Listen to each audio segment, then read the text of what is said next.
What's up, guys? Today we're talking about motor unit recruitment and how the size principle plays a role in it.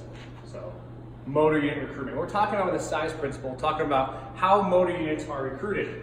And first and foremost, to understand how motor units are recruited, we need to look at, well, the brain is where it all starts, right? And we have a neuron, which is then attached to what is our peripheral system or muscle, which sends impulses to those fibers, and whatever fibers are innervated by that neuron are activated.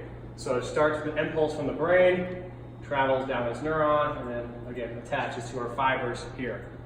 And so what happens is, depending on how we move the load with what kind of intent, can change how the firing pattern occurs. And so what I mean by that is, let's pretend that these circles here are going to be the size of the motor units that are recruited based on the exercise that we're doing.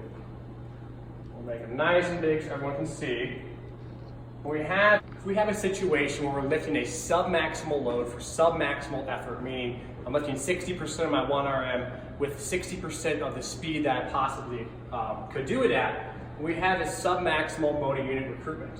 And so what I mean by that is, if we take a look at our motor units here, these motor units might be the motor units that are high threshold motor units that typically come about when the effort's maximal. But if we're doing something submaximal, we only may be recruiting these lesser motor units unless we go to complete failure, and that's where you get these other motor unit recruitment involved. So if we're doing something submaximal with submaximal velocity, only if we're doing it to complete failure do we get maximal motor unit recruitment.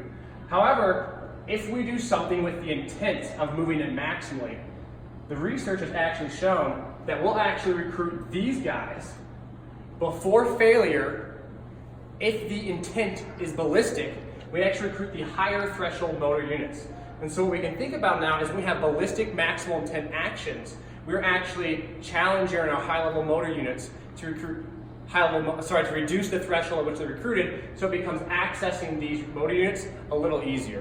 So that's why we encourage, when developing power, especially during the power phase of the block, we want to have maximal intent movements, even if the weight itself is submaximal, so we're recruiting those, large threshold motor units.